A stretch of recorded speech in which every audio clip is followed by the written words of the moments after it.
रामकृष्ण हरी माऊलींनो, सर्वांना गौरीचा नमस्कार. तर कशा आहात सर्वांच्या गौरीच्या स्वयंपाकघरामध्ये स्वागत आहे. आपण बनवतोय चुलीवर कोबी. तर सकाळी चूल चालू केलेली आहे.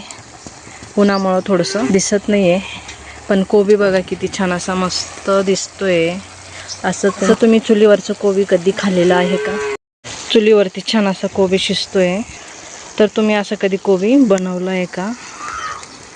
तर बघू शकता, सकाळी सकाळी चूल पेटवलेली आहे आणि छान मस्त कोबी शिजतोय. अशा पद्धतीने तुम्ही पण कोबी बनवून बघा.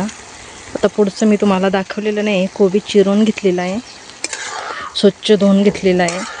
हरभऱ्याची डाळसुद्धा घातलेली आहे. हरभऱ्याची डाळ आपल्याला तास गरम पाण्यामध्ये भिजवून घ्यायची आहे. 2 टमॅटो घातलेले, कढीपत्ता घातलेला आहे. फोडणीसाठी तेल घातलेले 2 चमचे. छान मस्त तेल घातलं, जिरे घातले, कढीपत्ता घातला, थोडीशी कलरसाठी हळद घातलेली अर्धा चमचा आणि छान टमॅटोसोबत फोडणी देऊन छान कोबी शिजायला घातलेला आहे.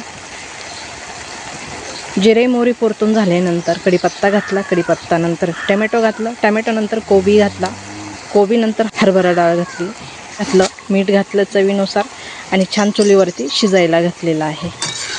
इथे बिना शेंगदाण्याचा छान असा मस्त आपल्याला कोबी बनवून घ्यायचा आहे. तर बघू शकते किती छान असा मस्त कलर आलेला आहे कोबीला. त्याच्यामध्ये 1 ग्लास पाणी घालायचं, म्हणजे हरभऱ्याची डाळसुद्धा छान मस्त शिजले जाते. तर कोबी आता आपण छान असं मस्त शिजवून घेऊया. बघूया शिजल्यानंतर. कोबी शिजलेलं आहे, पूर्णपणे पाणी आटून गेलेलं आहे. तर आता आपण कोबी उतरून घेऊया.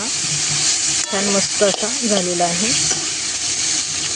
तर आजची रेसिपी कशी वाटली कशी नाही नक्की मला कमेंट करून कळवा. आवडली तर लाईक शेअर सबस्क्राईब नक्की करा. त्याचबरोबर बेल बटनसुद्धा दाबा, म्हणजे माझ्या असेच नवीन नवीन रेसिपी तुम्हाला बघायला भेटतील. तर चला, आजच्यासाठी धन्यवाद. दुसऱ्या एका पुढच्या नवीन रेसिपीमध्ये. तोपर्यंत छान राहा, मस्त राहा, खुश राहा. अशा पद्धतीने कोबी नक्की बनवून बघा. धन्यवाद.